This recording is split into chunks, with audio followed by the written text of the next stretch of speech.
அடுத்தது இப்போ ஒரு சாப்டர் நீங்கள் எடுத்துக்கிட்டிங்கன்னா ஒவ்வொரு சாப்டர்லேயும் நார்மல் பாயிண்ட்ஸ் ரிப்பீட்டட் பாயிண்ட்ஸ்னு இருக்கும்.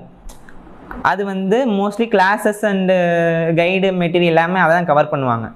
ஆனால் நிறைய பேர் வந்து பார்க்காத மாதிரி கொஞ்சம் ஹையர் லெவல் பாயிண்ட்ஸ் வந்து புக்ஸில் வந்து இருக்கும். இப்போ வந்து நீங்கள் என்சிஆர்டி தெளிவாக ஒரு 5-6 டைம் படித்து பார்த்தீங்கன்னா உங்களுக்கே அதில் ஒரு சில பாயிண்ட்ஸ்லாம் மாட்டும். இப்போ அந்த மாதிரி பாயிண்ட்லாம் வந்து பார்த்தோம்னா நீங்கள் வந்து எவ்வளோக்கு எவ்வளோ கவர் பண்ணுறீங்களோ அவ்வளோக்கு எவ்வளோ உங்களோட ஃபைனலில் உங்கள் ரேங்க் வந்து இன்க்ரீஸ் ஆகும். அதாவது நார்மல் பாயிண்ட்ஸ் எல்லாருமே எழுதிடுவாங்க. ஆனால் இந்த மாதிரி டஃபர் பாயிண்ட்ஸ் வந்து நீங்கள் எவ்வளோக்கு எவ்வளோ கவர் பண்ணுறீங்களோ அதுதான் உங்களுக்கு வந்து அந்த டிஃப்ரென்ஸ் கொடுக்கும். அதுதான் உங்களுக்கு ரேங்காக வந்து நிற்கும். ஸோ இப்போ நீங்கள் வந்து அந்த டஃபர் பாயிண்ட்ஸ் வந்து கவர் பண்ணுறதுக்கு என்ன பண்ணணும்?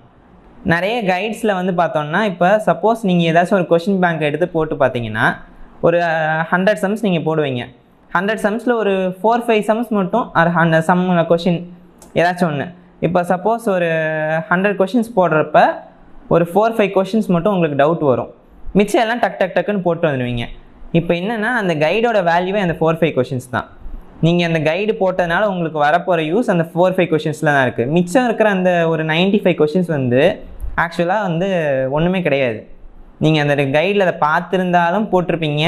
சப்போஸ் அந்த கைடே பார்க்காம அந்த கொஷின் உங்களுக்கு ஃபஸ்ட்டே எக்ஸாமில் டேரெக்டாக வந்தாலும் நீங்கள் போட்டுருவீங்க. ஏன்னா அது வந்து டூ ஆப்வியஸ் கொஷின்ஸ். நீங்கள் வந்து அதை கிளாஸ் நோட்ஸு படித்தாலே போதும்.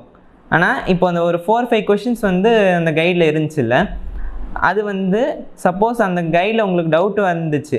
இப்போ அதே இது எக்ஸாமில் வந்தால் அங்கேயும் டவுட் வர தான் செய்யும்.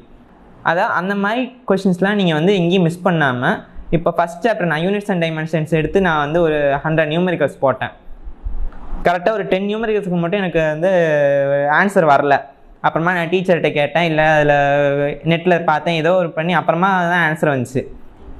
இப்போ என்னென்னா அந்த கொஷின் அப்படியே விட்டுட்டு போகக்கூடாது. தனியாக ஒரு யூனிட்ஸ் அண்ட் டைமென்ஷன்ஸ்னு ஒரு நோட் போட்டு அந்த 10 கொஷின்ஸ் மட்டும் எழுதி வைங்க.